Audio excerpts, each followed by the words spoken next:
Hello mga mamshis! Welcome back again to my vlog. Ayan, sinisipag tayong mag-vlog. So, today is Thursday. Diba? Isang araw na lang. At weekend na naman. Oras is 10:45 siya, guys.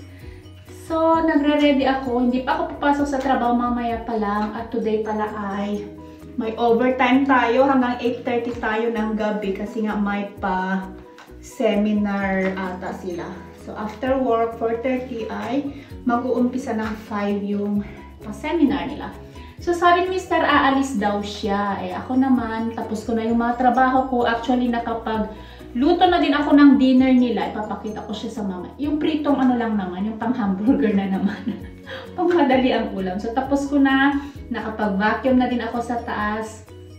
At actually, naglinis din ako ng mga bintana, guys. Yung mga glass. Ay, diba? Ang sipag-sipag natin. So, gusto ko kasi ay medyo ganito ako, sinisimulan ko kapag Thursday yung mga gawain ko na pang weekend para hindi tayo mabuntunan ng mga gagawin, di ba? So naglalaba pa si Aling washing machine, so hindi pa ako makapag-sampay. So yun nga, aalis daw si Mr. Pupunta daw siya, magsasauna na naman daw siya. Sabi ko kailangan niya kasi nga siya yung lahat na mamayang gabi, mamayang hapon, tapos training din ng 3 bata ngayon. May football si Isaac at saka si Lucas, tapos may handball si Sofia, o diba? So, magsasauna siya para na makapag-relax-relax at sasama nga ako, guys. Tapos, parang gusto kong magkape, o diba? Halata naman, chit-chit. Parang gusto kong mag-cappuccino, mag-me time din. Mag-me time naman siya sa sauna niya. Iaanuhan ko na lang daw siya, ano ba ito? Ita-take outan ko na lang daw siya. Samahan niyo ako. Ayan. Naano ko tong buo kasi hindi ko mawari kung saan sila papunta. So tara guys, samahan niyo akong mag-ikot-ikot saglit bago ako pumasok sa trabaho mamaya. Feel ko lang lumabas. Yung hindi mag-grocery, mag-me time lang. Iikot-ikot lang. So tara.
Tapos si Mr. Tinext ko siya kanina pero hindi pa siya nagre-reply, so nasa sauna pa din siya. So yan, kaya naisip kong pumunta muna dito. Ay, cute. Ayan. So ayan, so naisip ko pumunta muna dito habang inaantay siya. O diba? Ganda-ganda lang. Hello! So yun nga mamamshi, sinasabi ko sa inyo na importante sa atin, lalo na tayong mga nanay, na ang dami-dami nating ginagawa, ang dami-dami nating iniisip, na napaka-importante yung ano natin, oras natin para sa ating sarili. Kahit konting-konting oras lang, 30 minutes yun nga, nakapagkape lang ako, umikot lang ako saglit, wala pang 1 hour, o diba, nakapag-relax kahit papaano. So yun, so itry nyo siya. So usually, yun, nagkakape, naglalakad-lakad ako. Diba, ang ganda-ganda. So again, maraming salamat. Dito ko natatapos mga mamshis. Yun lang yung vlog ko for today. At iaano ko tong mga swans and ducks and doves and everything. So I'll see you in our next vlog. May nagkakabulan doon.